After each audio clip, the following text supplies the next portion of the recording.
অসুস্থ শরীর নিয়ে তারপরেও আসছি। কেন আসছো? ওই যে তোমার গ্রিনল্যান্ড টাউন দেখতে আসছি। জ্বর, ঠান্ডা, মাথা ব্যথা, তারপরেও আসছি। কেমন লাগলো? ভালোই লাগলো।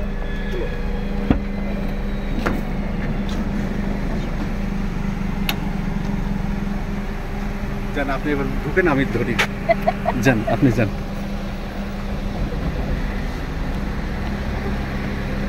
হ্যালো গাইস, আসসালামু আলাইকুম। কেমন আছেন সুপ্রিয় দর্শক? আজকে আমরা এসেছি একটা ল্যান্ড দেখতে। আর এই জায়গাটা হচ্ছে নারায়ণগঞ্জ রূপগঞ্জে, অনেকটা ভোলতা গাউসিয়ার কাছাকাছি। তো ওই দিন আমি খুব অসুস্থ ছিলাম, জ্বর ছিল, ঠান্ডা ছিল, মাথা ব্যথা ছিল। আর প্রোগ্রামটা যেহেতু আগেই করে ফেলেছিলাম, তাই আর ক্যান্সেল করতে পারিনি। তো আপনাদের ভাইয়া আমাকে বলছিল যে আজকে আমাদের প্রোগ্রামটা আমরা ক্যান্সেল করি, কিন্তু যেহেতু এক সপ্তাহ আগে থেকেই আজকের দিনটা আমাদের নির্ধারণ করা ছিল, তাই জ্বর, ঠান্ডা, মাথা ব্যথা নিয়েই আমরা ল্যান্ড দেখতে এলাম।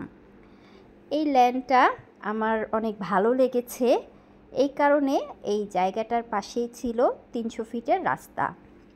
যদিও এই জায়গাতে আমার অনেক বছর আসা হয়নি, বলতে গেলে প্রায় 10-12 বছরের বেশি আমি এই রাস্তায় আসিনি। তবে আজকে জায়গার চেয়ে আমার রাস্তাটা বেশি ভালো লেগেছে। এই প্রজেক্টের নাম হলো গ্রিনল্যান্ড টাউন। আর এই প্রজেক্টে মোটামুটি পুরোটাই বালু ভরাট করা। প্রথমে আমরা গিয়েছিলাম 1 নাম্বার 2 নাম্বার ব্লকের কাছে, ওটা একটু শাখা রোড দিয়ে ভিতরে।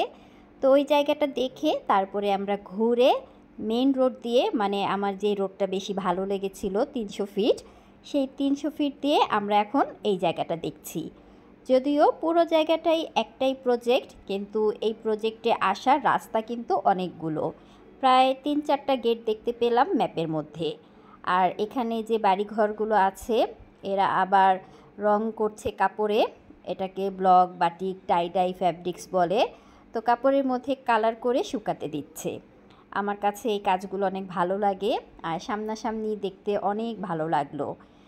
এই জায়গার কাছাকাছি হচ্ছে ভোলতা গাউসিয়া মার্কেট, এবং আসার পথে আমি রাস্তায় দেখলাম সুবর্ণনগর একটা পার্ক আছে, রিসোর্ট পার্ক। সেইটা অনেক দিন যাবৎ আমার ইচ্ছা ছিল সেই সুবর্ণগ্রাম পার্কে যাওয়ার জন্য, কিন্তু ওই পার্কটা যে এই জায়গাতে সেটা আমার জানা ছিল না। যাই হোক, আপনাদের ভাইয়া মাঝে মাঝে এরকম প্রজেক্ট দেখতে আসে, তার খুব ইচ্ছা প্রজেক্টের মধ্যে যদি 1 খণ্ড জমি কিনা যায়। তবে আমার ইচ্ছা আমার গাজীপুরে ছোট্ট একটা বাড়ি বানাবো, নিজের মন মতো করে, মন বাড়ি। সেখানেই ভবিষ্যৎ পরিকল্পনা আমার। আর আপনাদের ভাইয়ার যেহেতু ইচ্ছা এরকম প্রজেক্টের ভিতরে যদি বাড়ি করা যায়, সেজন্যই ঘুরে ঘুরে দেখা। আজ এখানেই বিদায় নিচ্ছি, সবাই ভালো থাকবেন, আল্লাহ হাফেজ।